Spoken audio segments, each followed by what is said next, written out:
Hai Storycutters, balik lagi dengan saya di channel Storycut. Di video kali ini memasuki segmen serial killer, kami akan membahas cerita kisah nyata yang berjudul Pembunuhan Zodiac. Baiklah teman-teman, dalam beberapa waktu ke depan, Storycut akan menemani kalian untuk membahas seluruh alur cerita yang berjudul Pembunuhan Zodiac.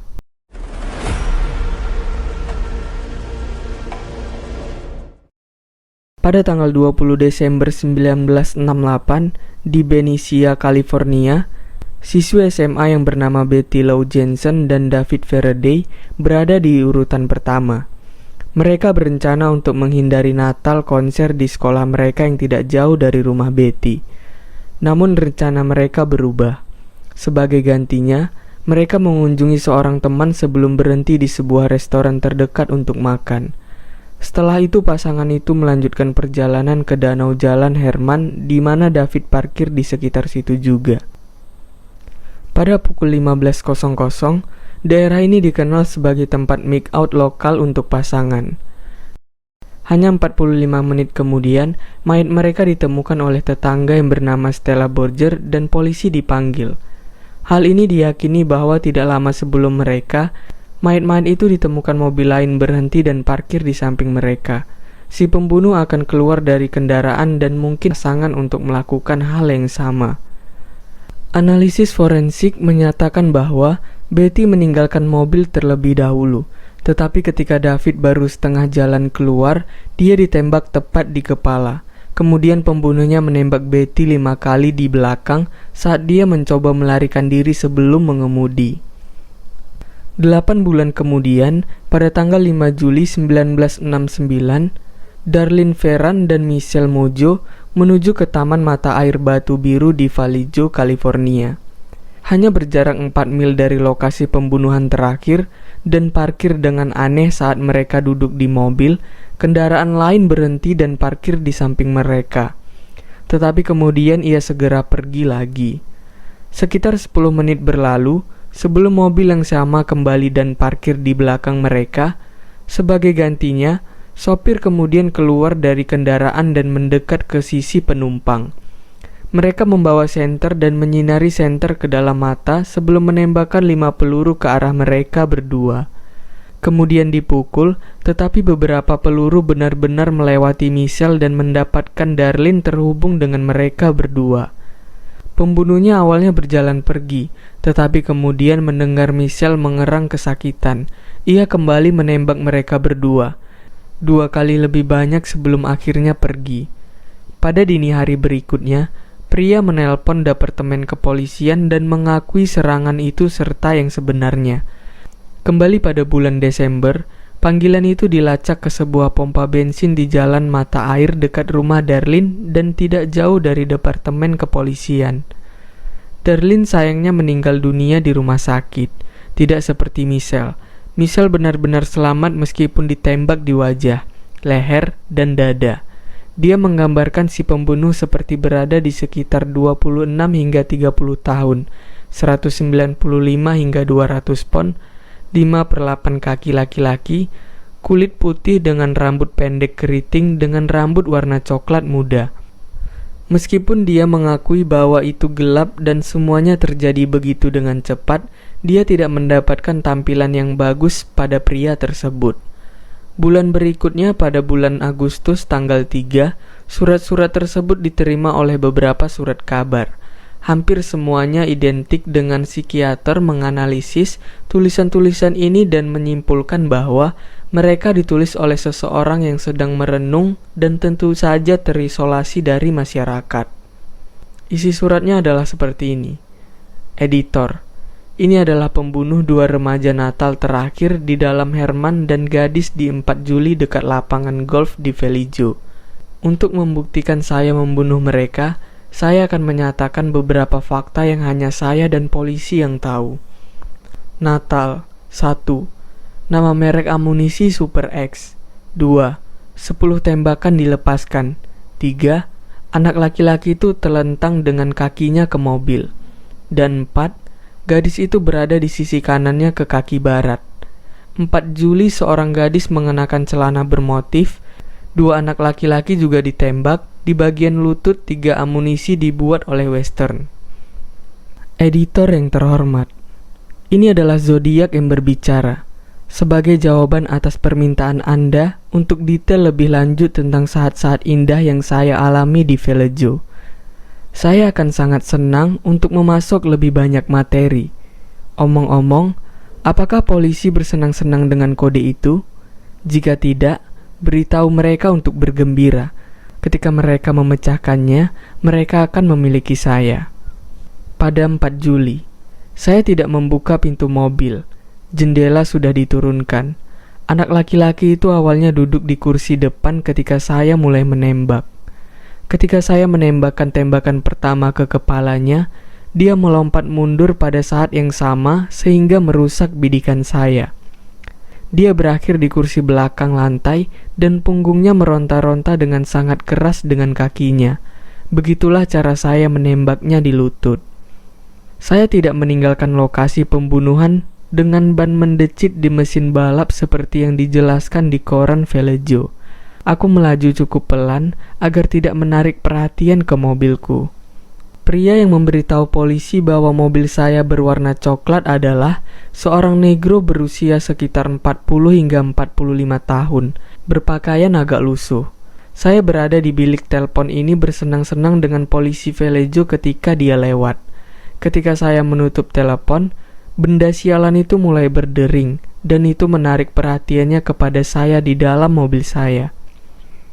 Natal terakhir di episode itu, polisi bertanya-tanya bagaimana saya bisa menembak dan memukul korban saya dalam gelap. Mereka tidak secara terbuka menyatakan hal ini, tetapi tersirat ini dengan mengatakan itu adalah malam yang terang dan saya bisa melihat siluet di cakrawala. Daerah itu dikelilingi oleh bukit-bukit tinggi dan pepohonan. Apa yang saya lakukan adalah menempelkan senter pensil kecil ke laras pistol saya. Jika Anda perhatikan, di tengah berkas cahaya, jika Anda mengarahkannya ke dinding atau langit-langit, Anda akan melihat bintik hitam atau gelap di tengah lingkaran cahaya sekitar 3 hingga 6 inci. Ketika ditempelkan ke laras senapan, peluru akan mengenai tepat di tengah titik hitam dalam cahaya. Yang harus saya lakukan adalah menyemprotkannya seolah-olah itu adalah selang air. Tidak perlu menggunakan bidikan pistol. Saya tidak senang melihat bahwa saya tidak mendapatkan liputan halaman depan. Alasan dia menyebut dirinya sebagai Zodiac ini tidak pernah diidentifikasi.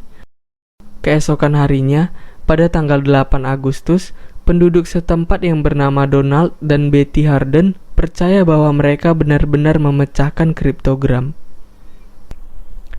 Saya suka membunuh orang karena sangat menyenangkan.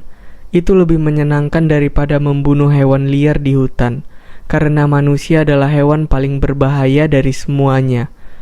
Untuk membunuh sesuatu memberi saya pengalaman yang paling mendebarkan, bahkan lebih baik daripada melepaskan batu Anda dengan gadis bagian terbaik. Itu adalah ketika saya mati, saya akan dilahirkan kembali di surga, dan mereka yang telah saya bunuh akan menjadi budak saya. Saya tidak akan memberi Anda nama saya, karena Anda akan mencoba memperlambat atau menghentikan koleksi budak saya untuk akhirat saya. Surat berakhir dengan koleksi acak surat-surat yang orang-orang telah mencoba untuk menguraikannya selama bertahun-tahun.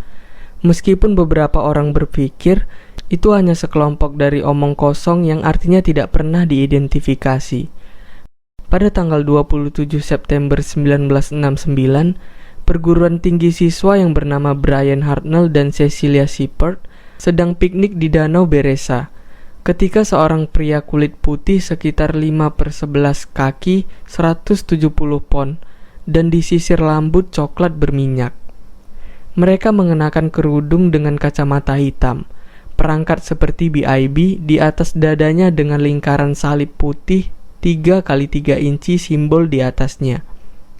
Pria itu membawa pistol dan mengaku sebagai seorang narapidana yang melarikan diri dari penjara, dengan nama 2 kata di Colorado dan Monata. Diyakini telah sayang dan dia mengklaim dia membunuh seseorang, penjaga dan mencuri mobil. Tapi sekarang, dia perlu uang mereka untuk sampai ke Meksiko tanpa terdeteksi. Dia memiliki beberapa plastik dan menuntut agar Cecilia menggunakannya untuk mengikat Brian sebelum dia sendiri diikat Cecilia. Periksa ulang, dan dia bahkan tidak mengikat Brian dengan benar. Brian percaya bahwa ini hanya merampok, sampai pria itu mengeluarkan pisau dan mulai menikam mereka berdua berulang kali. Si pembunuh kemudian mendaki 500 meter, kembali ke Knoxville Road sebelum menggambar simbol aneh di pintu mobil Brian dengan pena, dan kemudian mengukir tanggal dari semua kematian dengan pisaunya pada pukul 19.40. Pria itu kemudian memanggil kantor Sheriff County untuk melaporkan kejahatan terbaru.